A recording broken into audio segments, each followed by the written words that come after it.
Hello viewers, cooking পাসওয়ার্ডে আজকের রেসিপিতে আপনাদের সবাইকে স্বাগত জানাচ্ছি। আজকে শেয়ার করছি ডেলিশিয়াস এবং ক্রিমি একটা রেসিপি, এগ লাবাবদার। তো চলুন শুরু করা যাক।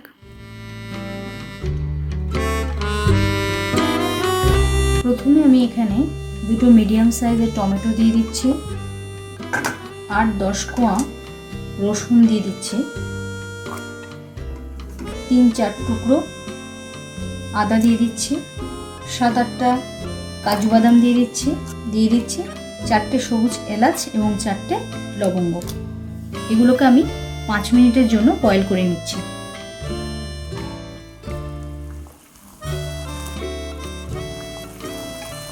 আমার বয়েল হয়ে গেছে, এবার এটাকে আমি ছেঁকে নেব।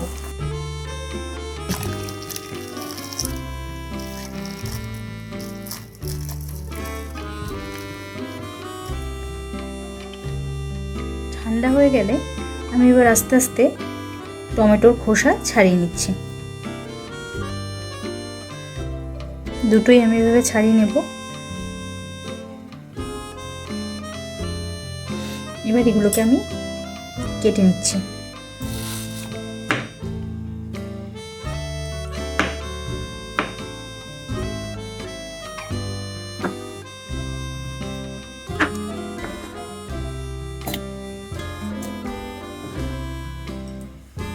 এবার বাকি ইনগ্রেডিয়েন্টসগুলো আমি এর মধ্যে দিয়ে দিচ্ছি, দিয়ে এর একটা স্মুথ পেস্ট বানিয়ে নেব।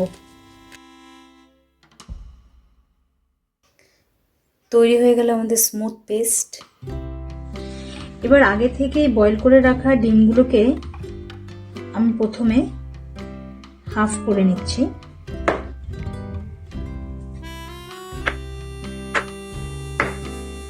সবকটা ডিম আমার হাফ করা হয়ে গেছে। এবার আমি পরের স্টেপে চলে যাচ্ছি। প্রথমে আমি এখানে 2 চামচ সাদা তেল দিয়ে দিচ্ছি।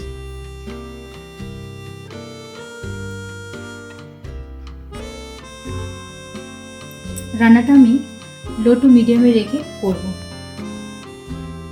তেলটা আমার গরম হয়ে গেছে, আমি এবার এর মধ্যে দিয়ে দিচ্ছি 2টে তেজপাতা। এবার এর মধ্যে অ্যাড করে দিচ্ছি 1 বাটি কুচানো পেঁয়াজ।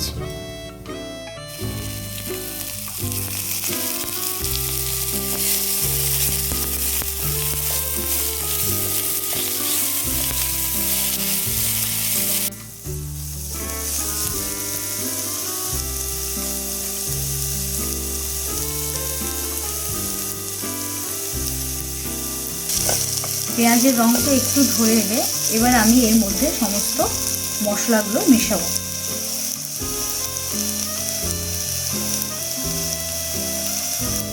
হাফ চামচ হলুদ গুঁড়ো দিয়ে দিচ্ছি, হাফ চামচ লঙ্কা গুঁড়ো দিয়ে দিচ্ছি, 1 চামচ জিরে গুঁড়ো, আর দিয়ে দিচ্ছি স্বাদ অনুযায়ী সল্ট।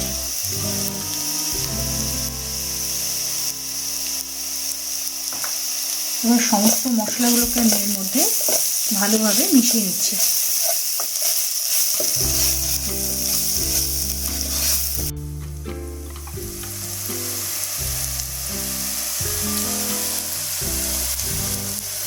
এবার আমি এর মধ্যে দিয়ে দিচ্ছি আগের থেকে তৈরি করে রাখা সেই স্মুথ পেস্টটা।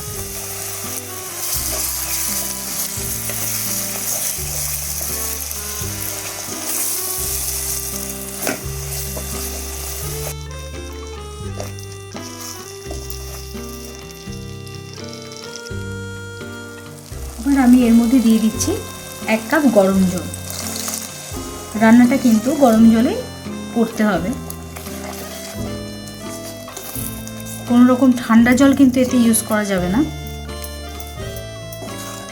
এবার চারপাশ থেকে আমি সব মশলাগুলোকে ভালোভাবে মিক্সড করে এটা 5 মিনিটের জন্য রান্না করব।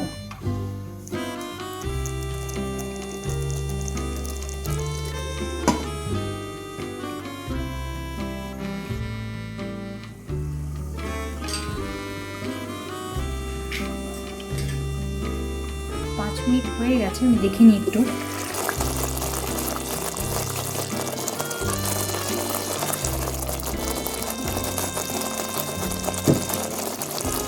এবার আমি এর মধ্যে ডিমগুলোকে দিয়ে দিচ্ছি।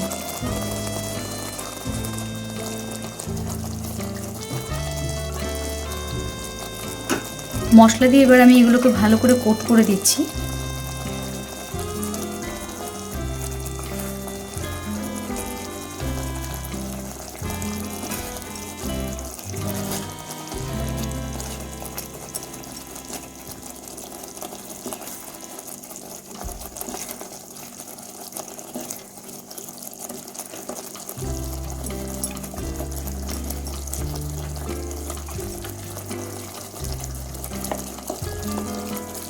এবার আমি এর মধ্যে হাফ চামচ কসুরি মেথি দিয়ে দিচ্ছি, খুব ভালো একটা স্মেল আসার জন্য।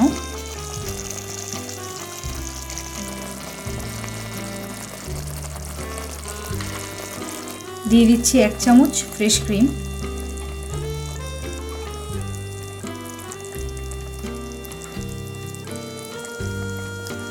ভালো করে একটু মিশিয়ে নেব।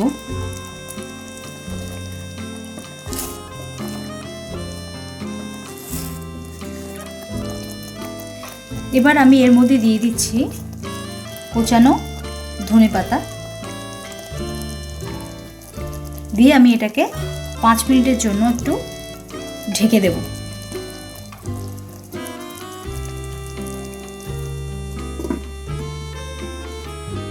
5 মিনিট আমার হয়ে গেছে।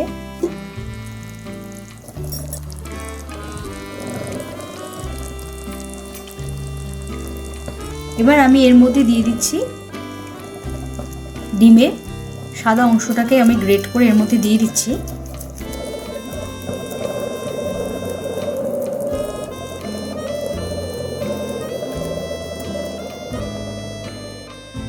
এবার আমি এগুলোকে একটু একসাথে ভালোভাবে মিশিয়ে নিচ্ছি।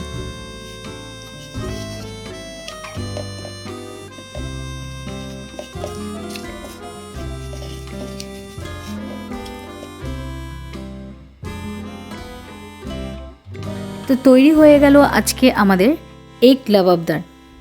আমার এই রেসিপিটা কেমন লাগলো আমাকে কমেন্ট বক্সে আপনারা কমেন্ট করে জানাবেন।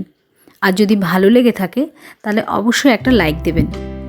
আর এতক্ষণ আমার সাথে থাকার জন্য আপনাদের অসংখ্য ধন্যবাদ। তো দেখা হবে নেক্সট রেসিপিতে।